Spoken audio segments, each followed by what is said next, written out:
Hello, everyone. I'm Barbara Jones, Chief Curator here at the museum. Can everybody hear me okay? Okay, great. All right, before we begin, I want to make these acknowledgments. The Westmoreland Museum of American Art is situated upon the traditional lands of the Adena, Hopewell, Monongahela, Osage, Delaware, Shawnee, and Seneca Cayuga peoples. We honor all of the indigenous nations and their land with great gratitude and acknowledge the genocide and continuous displacement of indigenous peoples. We also acknowledge the enslaved Africans whose labor built this country during the colonial era and beyond. We acknowledge the harm inflicted upon the indigenous communities and people of color across the country, which guides and inspires our work here at the museum. I'm really happy to be here tonight, and thank you for everyone for coming on this really rainy night, it seems. I'm going to make the introductions of our four panelists tonight, and then we will run through some slides to set the context for this evening. And if you have any questions during the presentation, just raise your hand, and they'll be happy to answer rather than waiting until the end. So we will begin. So Pamela Cooper here, raise your hand, Pamela, graduated from Seton Hill University with a BA in Graphic Arts and a minor in Fine Arts, and obtained a teaching certificate in art there as well. She's an award-winning regional artist. Her style is figurative with abstract and expressionist influences. She has exhibited at the Brew House, Pittsburgh, and other local venues, and was recently accepted as a member of the Women of Visions, a long-standing collective of black women artists in Pittsburgh. They have a really great show right now at University Art Gallery at Pitt. And I think that it's up until, like, through the new year, I think. Yeah, February, I think. I don't know the exact dates, but if you look up, you know, the Women of Visions, you'll see it. Our current artist in residence at the Westmoreland, Christiane Dolores, here on my left, is a multi-platform cross-disciplinary artist who employs sound, vision, text, and performance as storytelling tools to create radical, sometimes controversial, cultural engagements. She is the founding member of the Not White Collective, a group of 13 femme artists who use their art to make their stories visible as they excavate histories, expose realities, and exercise oppression.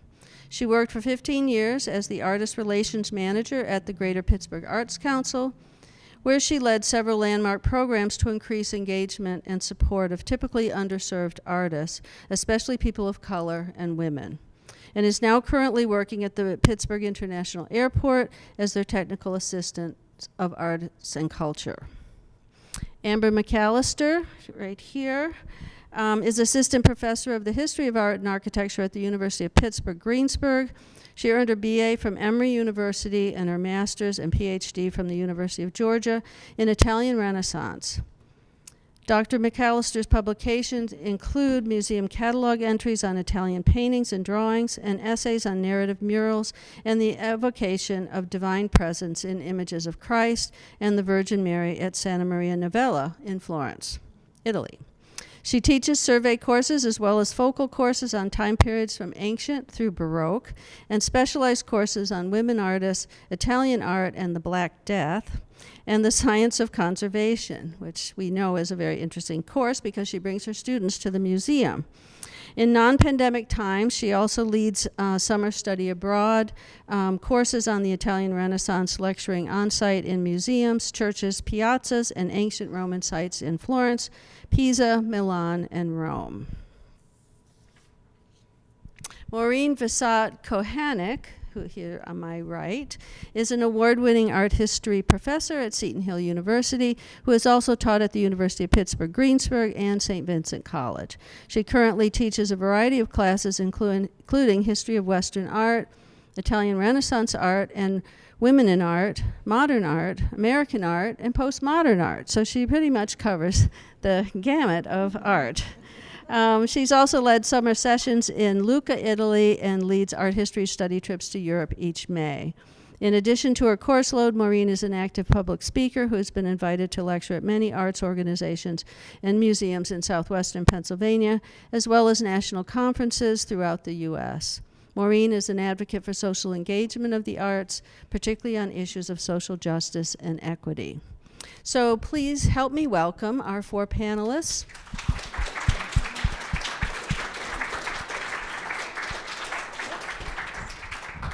And we'll go ahead and get started. Okay, well, thank you on behalf of the 4 of us for this great introduction, and thank you for coming out this evening. What we thought we would do this tonight is Amber and I will show some slides. That's what art historians do, to set a context. And truly, it's our hope that this will be conversational. So please just put your hand up and let's talk while an image is here or while the idea is present. I wanted to start with why we're here today, and we can, I think, thank Linda Nochlin because we're able to celebrate women artists. In 1971, she threw the gauntlet called The Question with the, epic essay, Why Are There No Great Women Artists? And this notion of gender coding starts with her in the early 70s. So the sort of art world getting behind women artists started first with art historians, and I'm saying it because it's true, not because I'm an art historian, then in art criticism, and then in studio practice. So there was like this sort of a sequence of chain of events. And she articulated eloquently this gender coding, or what my students refer to as the gaze thing. I'm like, oh, don't say the thing. But it's this gaze where we must remember that the majority of art through the century was produced by men for men. Men would be the viewer, the bearer of the gaze, and when you look at paintings like Bouguereau's Venus, the woman is passive, she is exposed for full optimum viewing pleasure. So there's an active and a passive role. And the point made that painters, male painters, painted for female enjoyment. I could do a whole night just on this, but I won't, okay? So what I thought I would do, since we'll have artists talking about the entrepreneurial spirit, we have Cabanal's Birth of Venus. Again, what an awful pose to have to hold for a long time over on your left. And industrious entrepreneurs got into the porn business early. We affectionately refer to these as French postcards from the 19th century.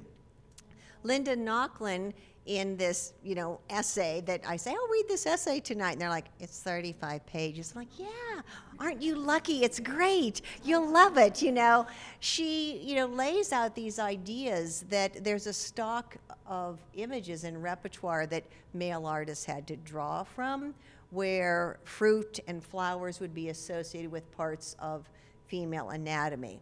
So 2 Gauguins with, cherries and melons and the way that they are juxtaposed. And here are our French postcards again by my apples. So all of these things work together. Now, Linda Nochlin was a very brilliant and serious art historian, and God, I'd love to be here someday. But anyway, that role is far great. She raised this with her graduate students and said, why do people laugh? And I'm really glad you laughed because it's nervous sitting up here, right? Apples are sort of funny. Where are the bananas? They're not funny. So she got thank you. She paid the model for the figure drawing class and she made the work of art, okay? So here we have this. Other quote unquote feminist art historians, males and female, jumped on this, wow, let's really look at the tradition of art with sort of this new lens, so to speak. And iconic images like Titian's Venus of Urbino is a little unusual in that she meets the viewer's gaze. She certainly is an object painted for a male, but you will note that often when the female meets the male gaze, it's with this promissory look of an love type of exchange. Why don't we leave it at that? And the same with Ingres' Grand Odalisque. Monet's Olympia meets the male gaze, it's a promise of an exchange for cash. And Monet certainly paints realistically and shows us something that has been with us and is a topic of important research, and that's the life of sex workers in Paris. The same model for Monet was used in his Luncheon on the Grass. And you'll note that the men are fully dressed in contemporary clothing, so this is not this Renaissance muse or nude. Her polka dot dress and sun hat are very contemporary for the period. And speaking of fruit and flowers, the basket that reiterates her buttocks and lower extremities is spilling out with fruit. So we have this, sort of, let's take the blinders off and really look at art. With Monet painting as a realist, there's no soft chiaroscuro, and he is responding to this new technology of photography, the big flash, and then it's really, really quite late. So as we jump from Monet's sex worker and French postcards to the Westmoreland's MaryCassatt, in the 19th century, now famous female artists like MaryCassatt or Berthe Morisot, they were able to get access to the art world not because of the quality of their work. They had access through a male in their life. MaryCassatt with Degas, Berthe Morisot with Monet. And MaryCassatt, there's really not dirt to be dug, so to speak, as far as like the relationship with Degas. It was two peers in this sense. And she lived a appropriate, in air quotes, life for a woman born in her social class. But what I love about her is that she will subvert the male gaze. And I love to think she knew exactly what she was doing. So when we look at these two scenes of women watching a performance, they are actively engaged. They are not averting a male gaze. They're not meeting the male gaze like, what are you doing after the show? Come hither type of look. They are purposefully engaged. The woman on the right, it's at the opera, and at least that wasn't cut off. She is busy watching. And we, and sort of this wand, are all males looking at this. Then you see the creepy guy at the top. He's not watching the performance, he's objectifying her. So the male viewer and we, the male viewer and her, thank you. Oh, thank you, my pretty and talented assistant. She does this. She does this about 8 times in a variety of paintings. So I don't suspect this was an accident, and I like to think there was that little thing. This picture, for many people, would be like, oh, it's a nice late 19th century thing, horse and carriage.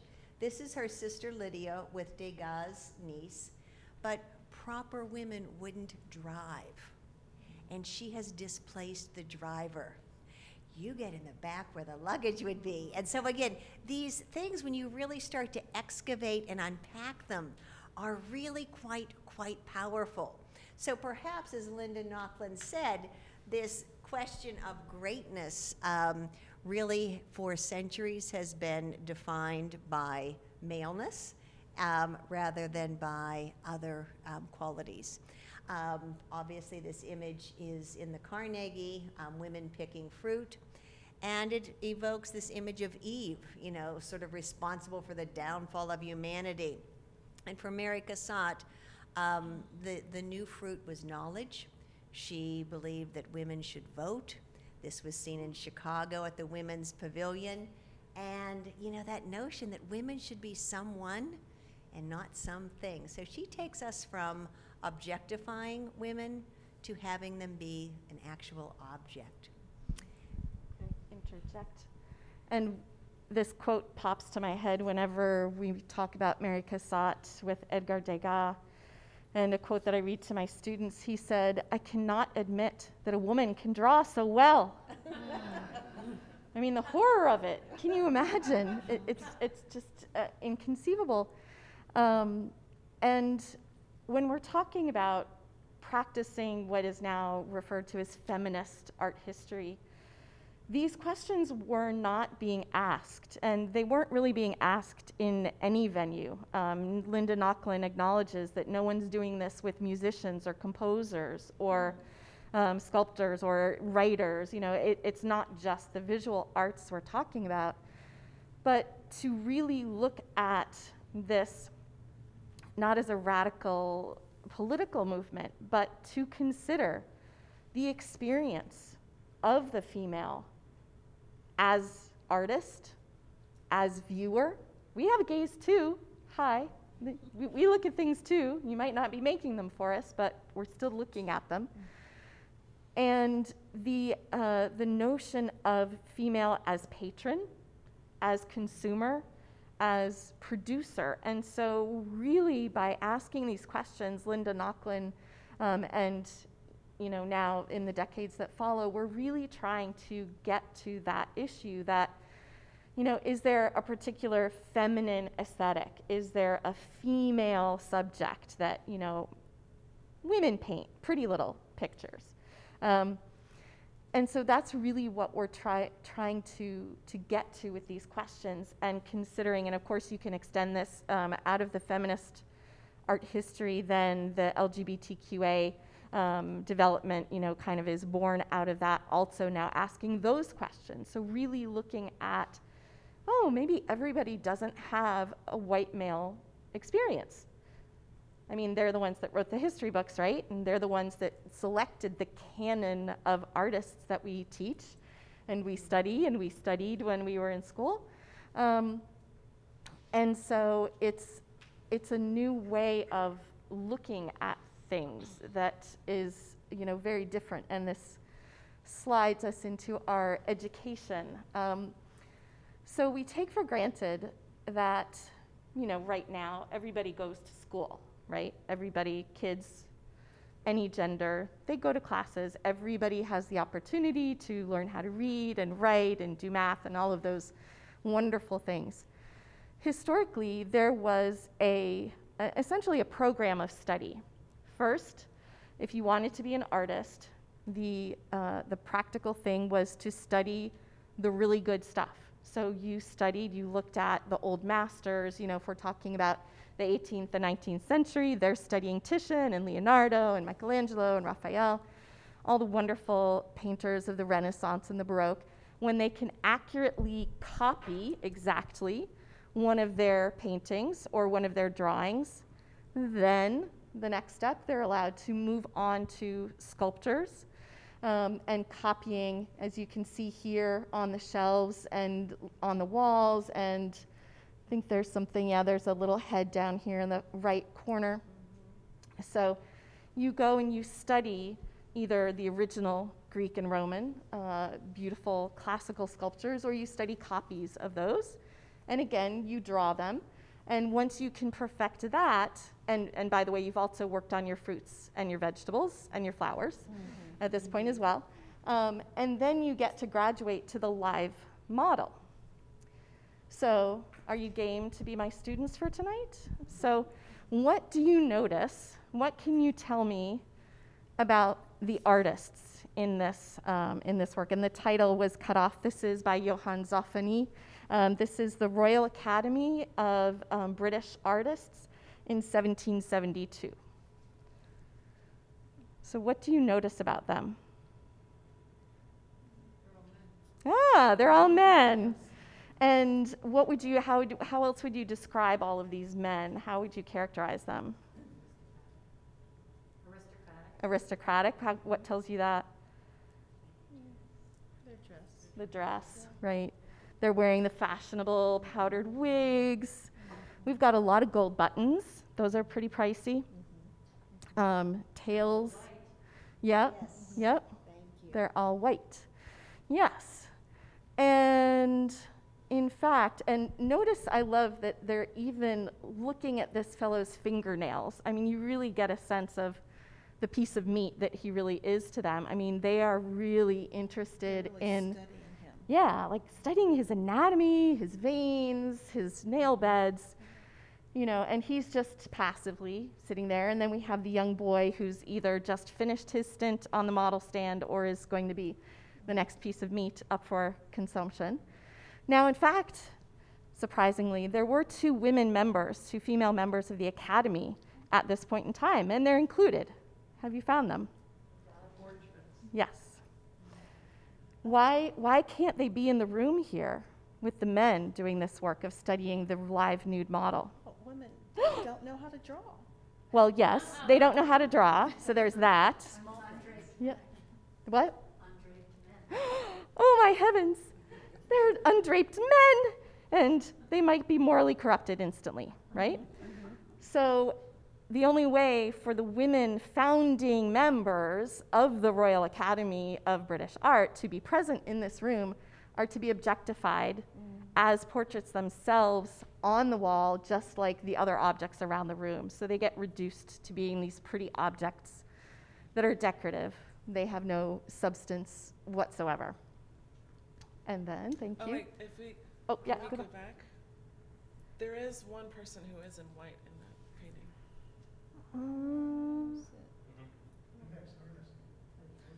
Oh, in the back, yeah.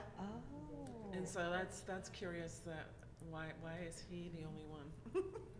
I wonder, yeah. We'll have to dig more on that. He's the only one without the powdered wig. Do you see? Yeah. Yeah. So I always just read that as being very tan. it's the hat and the Yeah, the it's kind of Oh, that one. Okay. I was on the wrong no, person. no, up higher. Up higher. Yeah, in the black behind. Here. No. No, over. that one. Yeah. Oh, I see him right there. Right there. Oh, that yes. one. Okay. And the new model is, they also changed. The lower right one? I don't don't know. see I'm that. not sure, but yeah. I'm basing it on the clothing and the hat and Right. whatnot, and the lack of powdered wigs. Yeah. Yes, he does stand out there. Mm-hmm. Interesting. So that's interesting. Yeah, it Why is interesting. Why is he Good allowed spotting. in the room and not the two women? So it's just something. Well, because he's, There's you know, genitals. male. That still wins you something above the, yeah. So, but women were permitted in the United States, at least, the Pennsylvania Academy of Fine Arts, to do live drawing classes. Aren't they special? They can draw a cow in the studio. So this is a photograph taken by Thomas Eakins around 1885, and here we see the women are in this class. It's a sculpture, a 3D modeling class, so you can see they're all working with clay, modeling this cow. And interestingly, of course, from the photograph, it's really hard to tell the gender of the cow, so we could joke that it's probably a female cow, even in this environment. And then our last one. Oh, we got it. Alice B. Stevens' Women's Life class from 1879. And this is interesting because Eakins actually requested her to paint this, and it's very small. I've never seen it live. Ken, I'm sure you've seen it. Have you seen it? It's in the PAFA collection, I discovered, yeah. So it's very small. It's on cardboard. So when you think about that, you know, not painting on a large canvas with oil paint, something that would be considered permanent and large. But here you see the women are able to study a female figure. Of course, we're seeing her only from the rear view, so it still has decorum about it. But we never think about the access. You know, when Linda Nochlin asked the question, why have there been no great women artists? Well, maybe they weren't allowed to go to school. Maybe they couldn't learn perspective. If you're not permitted entry into the Academy of Art, and that's where they teach perspective, then maybe you end up like Artemisia Gentileschi, and your father hires a tutor for you who rapes you continuously, and that ends up being the course of your life. So women, to be able to get that access just to training, to materials, to patrons, just thinking in all of those realms. And then when we get to the 19th century, when we don't need patrons anymore, but still having that access to be able to market your art, that's what we're dealing with here. And I think there's this assumption that the nude model, at least in the United States, it was implied it was female, you know? So that's something different. And right upstairs, you can see the original. Go ahead. This is Doris Lee's studio. It's the Art Students League. Yeah. Yeah. But isn't it wonderful, even without a face, she is engaging with us, the model, you know? So that is pretty extraordinary. Perspective fails her right there on a blue table. Yeah. Did Are we passing? Did you want to show some of your work at this point? I guess so, I can do that, yeah. From an artist's point of view. You guys have that, Mike, sorry. yeah. Any questions, thoughts while we click in and out of PowerPoints? Ken? One of the things that we were talking about earlier was this kind of distinction between when the female gaze returning to the viewer was either supposed to be enticing or come hither. In some cases, when we get to Monet, it's a little bit of a blurred line of it. It's confrontation. Can you talk a little bit about when that became more of a, not so much of an accepted transition where the female was fronting the viewer, but talking a little bit more about More about the sort of confrontational look. I think the evocative look, it was centuries in the making. And most times the Venus, the nude, never ever looked, you know, so that the man could just be active. We'll leave it at that with the work of art. I suspect that the confrontational, almost business transaction came about with the proliferation of the maison clothes and the sex workers from, and I hate the category, from high courtesan to, you know, like the luncheon on the grass, turning tricks in the shrubbery type of thing. So there was this gradation of that. I believe it was John Connolly who wrote about this, and I'll look it up and text it to you. And I always love when I'm able to cite an author who's a feminist who is male. So I believe it is John Connolly who writes extensively about that. Does that help? Yes. Okay. Okay, so from an artist's perspective, trying to make a living and create work that you like and sell, I dove into actually finding a studio last year during COVID, of all times, and I took a leap of faith. A lot of the artists that I see in this area, in the audience, they know what it's like to try to create your art and make a living at it. So with Doris Lee, what I found fascinating about her was the fact that she could do fine art and move it into commercial art.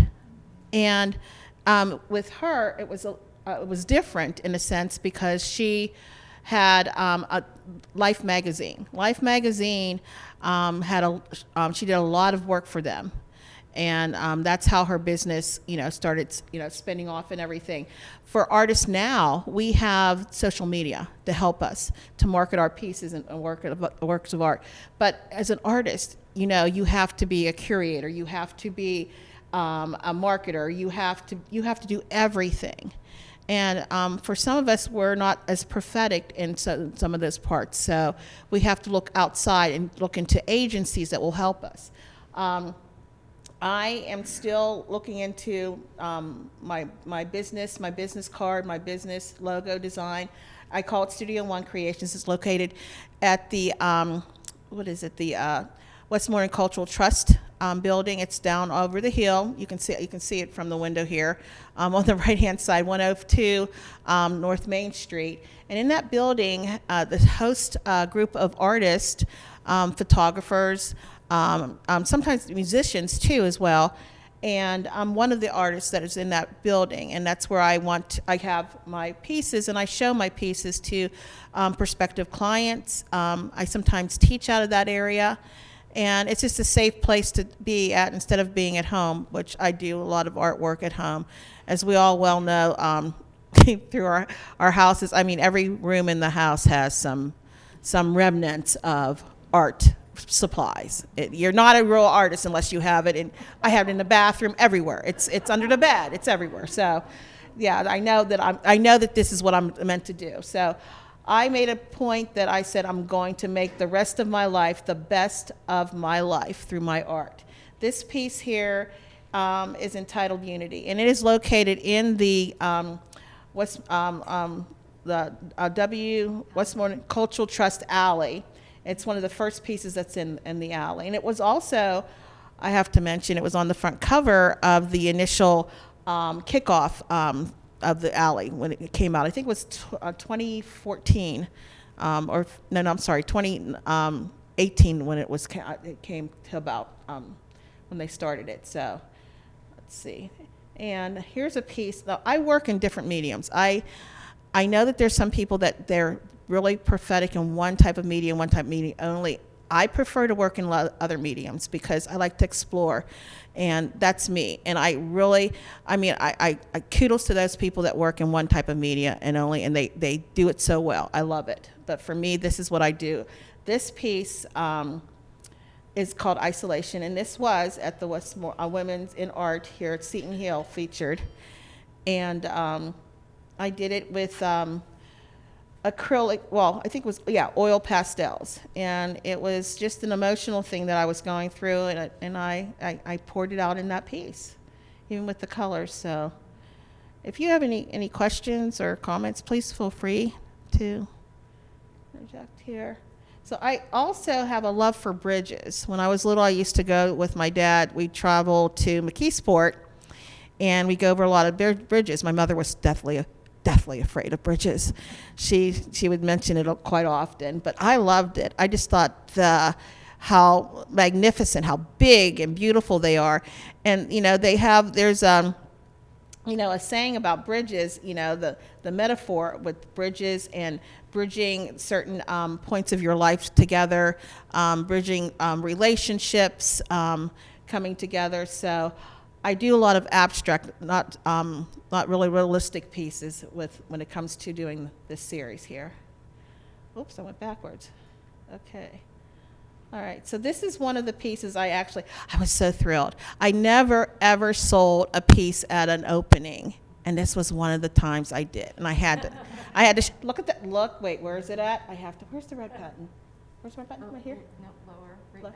Right here? Yep. Okay, notice the red dot. That is a beauty, that right there. Okay, I'm having a moment here. So this was at a gallery located in Irwin. It was Feathers Gallery. Feathers Gallery, the woman features artists every month, every so often. She's really promoting people doing that way, which is great.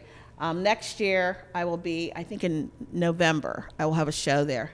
So, and this is a quote somebody gave to me. A dream written down with a date becomes a goal broken down into steps becomes a plan backed by action becomes reality. And that's what I've been doing. Okay. This piece actually was featured in a newspaper article on me, and it sold, which was great. So that was a nice little plug, and that's the box I packed it in. Yeah. So this is part of the studio I had too. I have two sections, and I was remodeling this one here while I was packing that up. I also do what's called blind contour line drawings. When I was little, I actually taught myself how to draw, doing them. I didn't know I was teaching myself how to draw. And I asked my mother, I said, because I couldn't understand how a three-dimensional object became flat on the surface, and she told me there were three sides, and I had to study that. I'd sit outside in the summertime, crayons and coloring books, it just wasn't me. I couldn't stay inside the line. I didn't think it was thrilling. It bored me to death. So what I did was I took an object and I kept studying it, and I would close one eye, and I take my finger and draw with the other finger, and then I started talking in my head, go up and around and go down and around, and that's how I started doing it. And I would do it often when I was younger. And then when I went to the Art Institute of Pittsburgh, they said for us to do, you know, blind contour line drawing. And I'm thinking, well, what are you talking about? So when they showed us it, I'm like, oh, I used to do those. So I did it, and people were like, how do you do that? And I said, well, I've done quite a few of them. So this one, I don't know if you recognize the one on the left, but Dali. And how about the one on the right? Yes, I did good. I did real good. Okay. So this piece is another blind contour line drawing. I was influenced by a young man that actually wrote a song, and he says, I just want to live. And I'm trying to remember his name. He's a teenager. I think he's about 14 or 15 now. But his music was just so moving, and that was during the time when George Floyd and everything was happening. And I just had to do something, and I decided to add color to it. A friend of mine who passed away in March, she said, you know, you need to just go out of your comfort zone and start adding colors to this. See what happens with it. And I said, okay, I'm going to do it. I just didn't want to mess. Why, you know that saying, don't mess with it if it's not broken? Well, it didn't apply to this. It didn't at all. So, you know, with the fact that how Doris Lee was moving her art from fine art to commercial art, and that was at a different point in time, that was in the 50s and 60s, what do we do here in, you know, 2020 and 2021 to market ourselves as artists? We have to move into selling things commercial-wise and T-shirts. So I went on to a site here, and I was playing with it. I call putsying, and I was seeing how I could design things like this. So then that's one design and solution to a design problem in a sense. I could play with a couple other ones with that, but I was kind of interested in how they were doing that. And also money-wise, you have to have money to make money. So you're constantly thinking of ideas to market yourself in this time period. Did you actually have that printed on a shirt? No, but I'm sorry, here, I'll go back. I want to do that. I looked at the company, it's in England, so I have to research it more to see if it's more, you know, it's feasible, you know, and there's a markup too for it, you know. I mean, they have to make money, I have to make money too as well.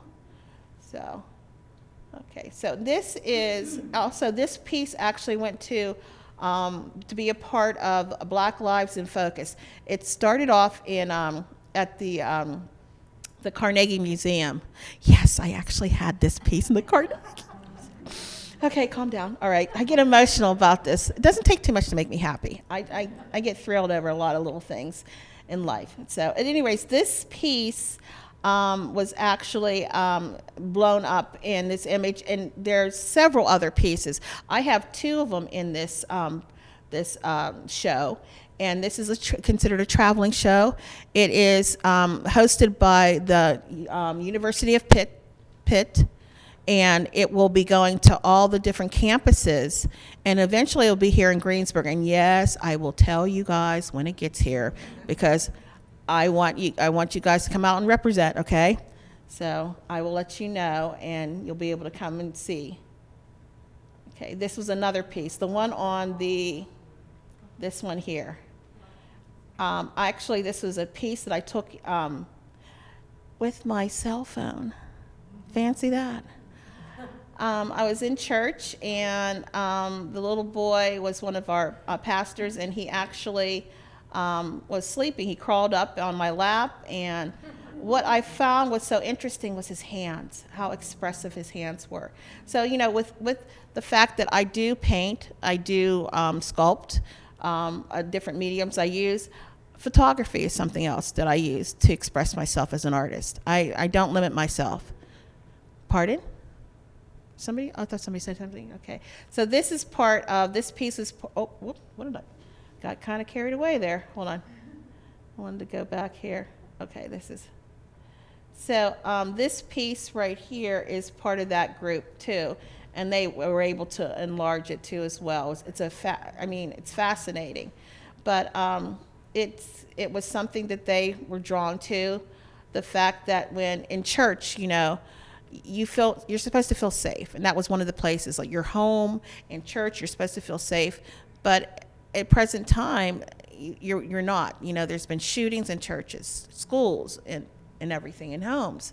So it's like, it just really resonated with a lot of people. And so, and this piece over here was one that won an award at Pitt in Greensburg at one time. This was actually hanging at the Norwin exhibit years ago, but I actually went to the Pitt in Greensburg and I won first place there. And that's called Abba, I Give to You. And that's done in pastel. All right, so as my studio evolves, I just wanted to show you, it doesn't just happen overnight. It takes time. And with life's unexpected things that happen, I had to push things back. But it's coming, and there's some other scenes there. I have in my one area where I have images, things that people that touch my lives. And I have art by my one friend, Stacy Pinakoski. This is one of her art pieces. And another piece by, Sarah Hunter. This here is, oh my goodness, this is Frank Webb, an artist, and I actually did a blind contour line drawing of him there. I took a picture of it. He has the original. So that's one side of the studio there. I'm trying to get there. Let's see. And of course, there's production. I'm thinking of how to market myself. I'm in an area where large pieces aren't moving fast, but I do have connections in New York now that I've become more regional, getting myself out there. So I'm thinking, but also thinking of things on a lower scale, lower cost that people would want to take with them, smaller pieces, like the pieces over here on the right.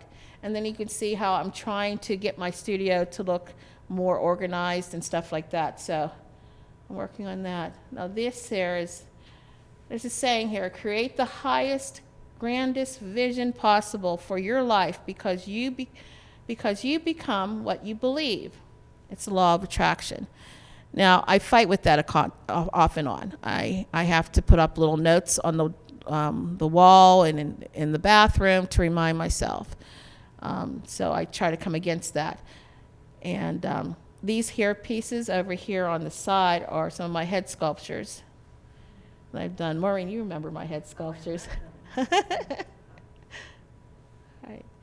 This is another piece that I did. It's called Emergence. That's over here on the left is an enlarged version of a boy emerging, or a child. It could be a girl or a boy emerging from the canvas.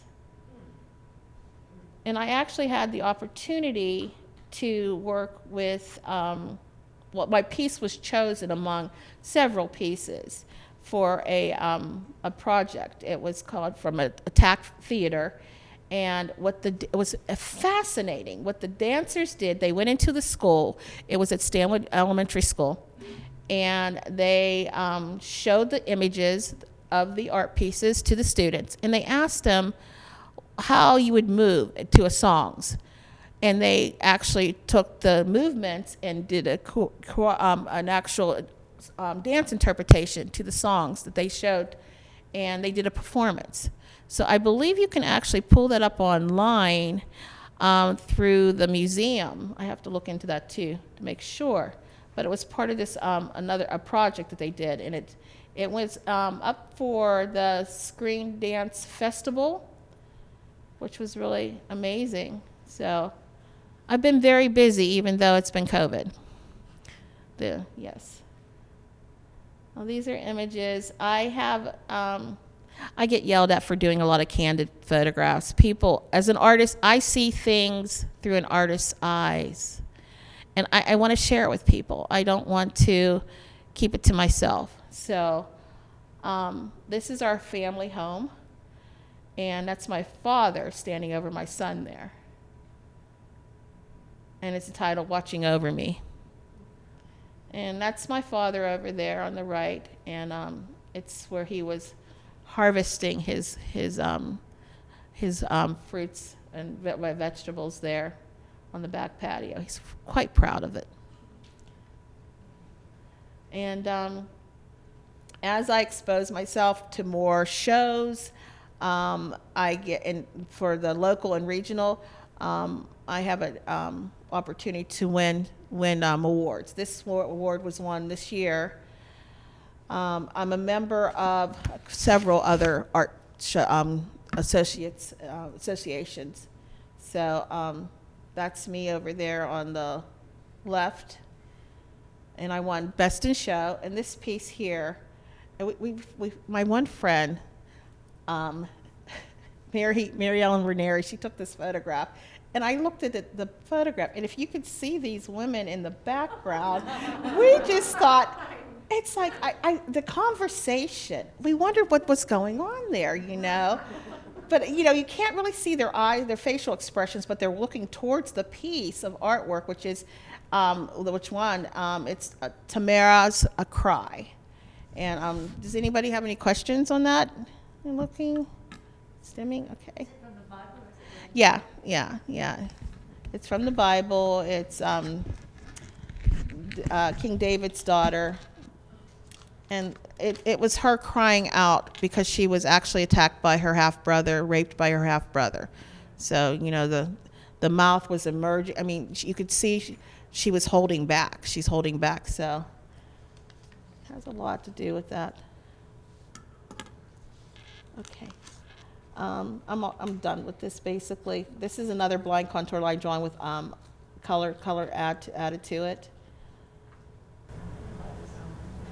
I guess at this juncture, I was curious for both artists to speak about the sort of legacy of like first, second, third generation of feminist artists, female artists, and do you understand, or would you self-define as a feminist, as a feminist and as a feminist that uses your voice visually?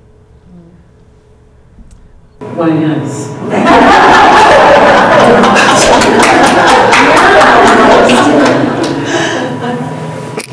He took duct tape and duct taped a banana to the wall.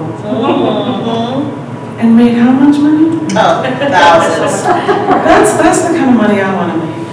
When a woman can take duct tape and duct tape a banana to the wall and make $250,000 plus, then we will be at a place that will come slightly close to feeling that there is equity. Indeed. Right?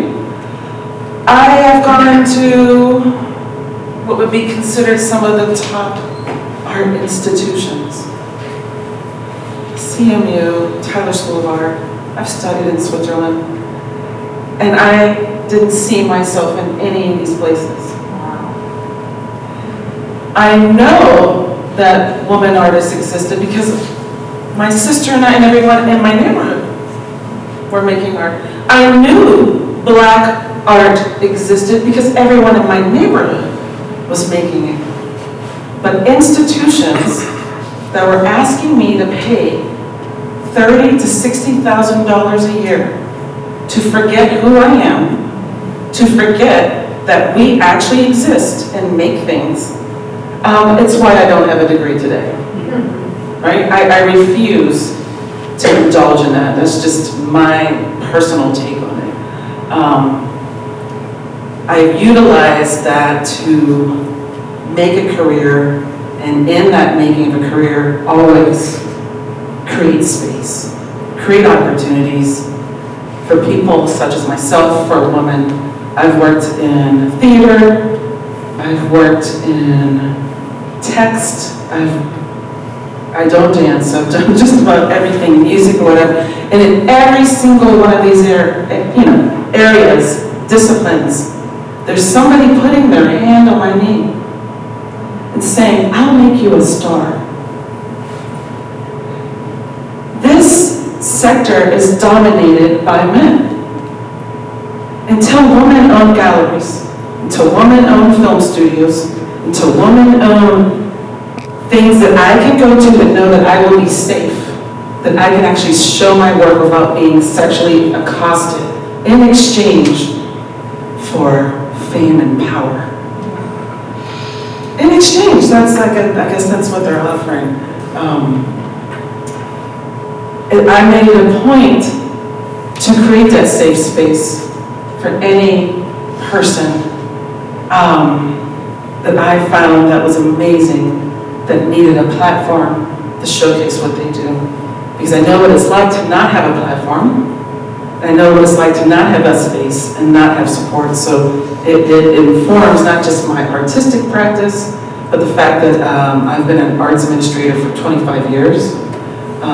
The two go hand in hand. I cannot make my art without also making spaces and places and things and opportunities and funding for women artists and artists of color. Those go hand in hand. So I look at the world and I wonder about the decisions that many of us are making in the world, because here we are in the 21st century and we're not in the best of places, I think, for artists. Even, I know we're using social media and things like that to promote ourselves. I almost feel like it's blackmail. Because we are forced to use something that is created by men that once again dominates how we are sharing what we do. And if we share something that is controversial, well, you'll be put in Facebook jail and cut off. They will decide what you can share.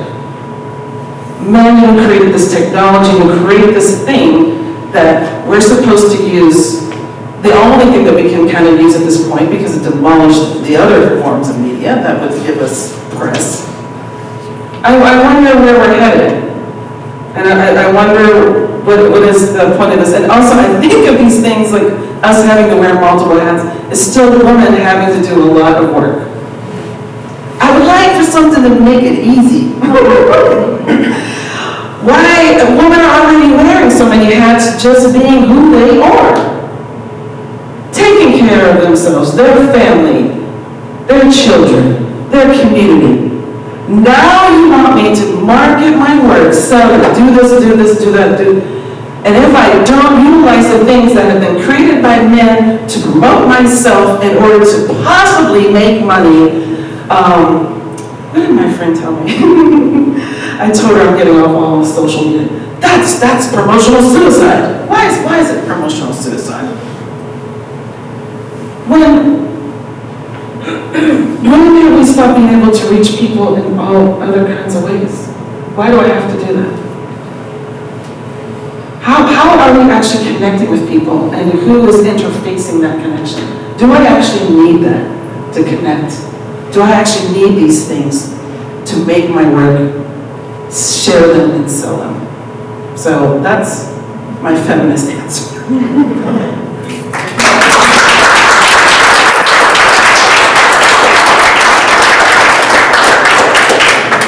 So I wonder, is there still a need for women in art shows to promote an exhibit, which we love, and seriously buy the catalog? It's a great read. Mine is all stickied up. It's too pretty to highlight and write in, so it's in the gift shop. And to go and seek out women places. You are here, Mary Right. is here from Jeanette, a fabulous community that really brings together creative women. Is this the communities that females are creating and seeking? Is there still a need because there's not equity? Most definitely. Being a member of Women of Vision, they got together. They knew that it was more powerful for women to show together in groups, and there's definitely a need for it. So that's how as women, we're getting out there. We're being able to show our work and being more visible that way. And we support each other. We have groups that we get together, we show each other's artwork, we discuss it, and that's a good thing.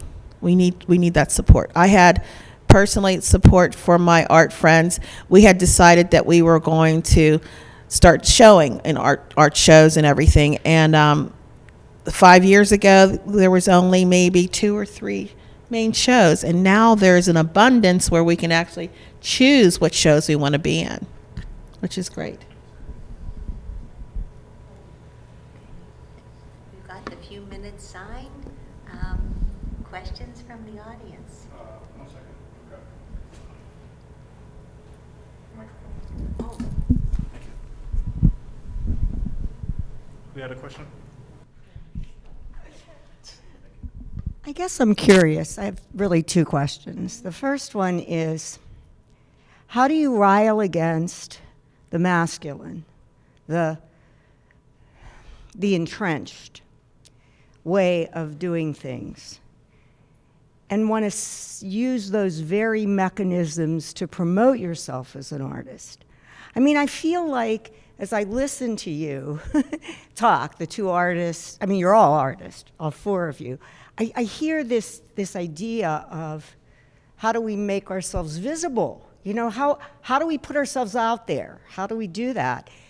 And it seems like the way is the way that's been the way. So it sounds like we're trying to replicate the very way of making ourselves visible that men have used. And I know it sounds circular, but it's frustrating to me, to think about how we can be a presence in the world without taking on their ways, creating our own way. So when you talk about social media or promoting myself or my business card, and it somehow for me is taking some of that away from the art. I'm not quite sure how to express this. The other comment I would make is listening to you 2 talk and listening to the 2 professors talk, there seems to be less of a angst that I hear more in the artists, and I know you're artists. Please don't think I'm I'm not an artist. yeah. Here, I want to get this on here. No. I wish I could be more. Okay. I'm not an artist. You would just I find. actually, according to my students, I am an artist because they've convinced me. I make jewelry and I do photography, and when I do my women artist show, they have to curate their own virtual women artist show, and they wanted to use my works, and I was like, what? But I'm not an artist. They're like, but didn't you say? And I said, but I've never gone to art school. I've never taken a photography class. And then, it took many years for me to acknowledge that I am an artist. And it's so different teaching this. You learn in school, and then you, sorry, I'll use the mic. You learn things in school, the patriarchal, you just don't question it. And then being on the other side of that, and especially teaching the women artist class is really profound for me. Unfortunately, I usually only get like maybe 2 or 3 male students in that class, but it still engenders a good conversation. And I start in the Middle Ages and come up to contemporary, and they're just stunned by the lack of opportunity for instruction and for, everything basically for women throughout the history of art. And then I look at my students and I think, well, what opportunities do you have now? Like you said, there is much that's changed, and I really wonder how much you've been an administrator for 25 years. Like, have you seen anything shift in any considerable way? Okay, so but there's a reason why it's past tense, 25 years. The little steps that have actually moved forward for change aren't big enough for me. The steps towards equity, and when I say equity, equity for all, because inequity affects everyone, right? Those steps aren't big enough for me. People are not urgent enough. They're more concerned about doing programming and making sure they have a salary. Let me be real, right? So what do? I examine the systems of oppression to deconstruct it. And when I say deconstruct it, I don't mean you throw it out with like the baby in the bathtub or whatever they say. You look at it, because if you're not looking at the system, you don't know how it actually really works. You just work in it. You just go with the flow of this system without ever stopping to examine, does this work? Is there another way? Do I have to do it like this? Who said? This is all made up. I can make up something totally different. I don't have to do this. I did a retrospective of my own work. I'm not going to wait around for someone to give me a solo show, so I did my own. And I sold tons of work, and I charged people $1 at the door. And they're like, why? I said, your shoes are $400, your phone is $700. You can definitely afford to give me $1 because you're going to come in here and eat all the food that I pay for. This reception is not free, right? So, I mean, that worked for me.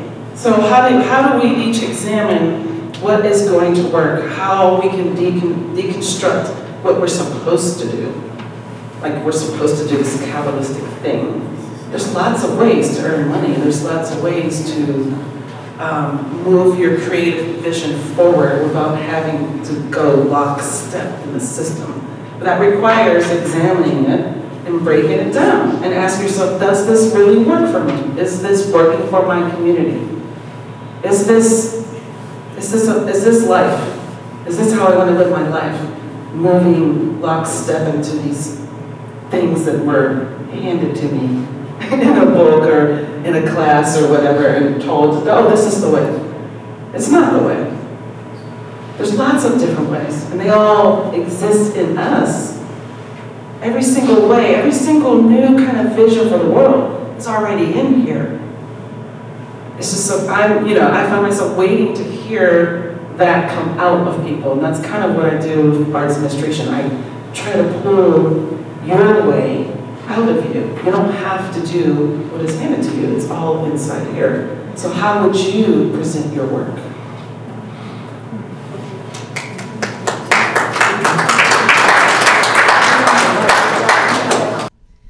At the risk of being a Pollyanna, I was driving in the car today and I heard a real interesting piece about YouTube, and I learned that the CEO of YouTube is a woman. It was a real interesting piece on NPR if you want to listen to it.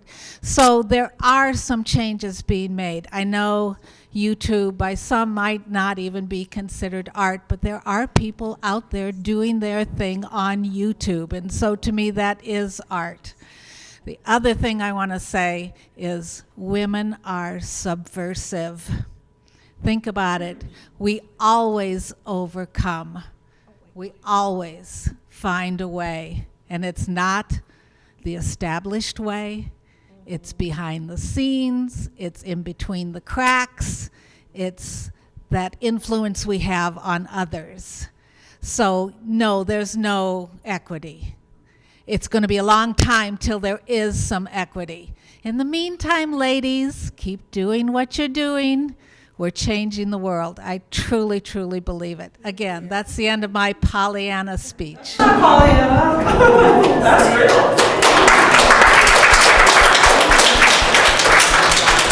And just to do a shameless plug for the museum, after you have gone upstairs, when the museum is open, of course, and seen the beautiful Doris Lee show, you should go into the adjacent gallery and where they have Doris Lee and her contemporaries. And these are women artists from the permanent collection of the Westmoreland.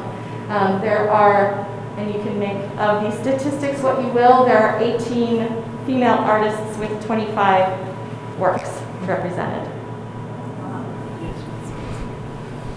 Well, thank you for that, Amber. And thank you, everyone. Is there any other questions? We have time for one more question if there is. Yep. Yes? Okay. This is sort of not exactly a question, but the other day I was angry with myself because I found a body of work online that I just loved. And I immediately assumed it was strong, but there was a delicacy to it. And I assumed that I'd love to meet that man, a sensitive man. But and the body of work, the name was gender unspecific. And I was loving the work of a woman. And I know that women, I mean, we were given the job of birthing babies, for heaven's sake. You know, we have specific talents and strengths that the other gender might not have when they can lift a boat out of the water. I think the more gay people are accepted, I'm not a gay person, but the more gay people are accepted for their personal strengths and having strengths of so-called the other gender, strengths that are always ascribed to women and men, and the powers that are ascribed to men. There's no law saying that women can't do plumbing. I did it for years. I loved it. I'd rather go into a hardware store than a jewelry store. I still. But you know, I think that the thing about people having qualities of the other gender, that's a strength. As people, gay people of either gender, in an acceptance, our power to have the strengths of the opposite gender grows more acceptable to the community as a whole. And I think that that's progress. Shouldn't be frightened when people are gay or people are different from us or have the qualities of the other gender. That's strength, that's progress, that's all I want to say. All right. Well, thank you, everyone, again for coming tonight. Thank you to all four of our speakers.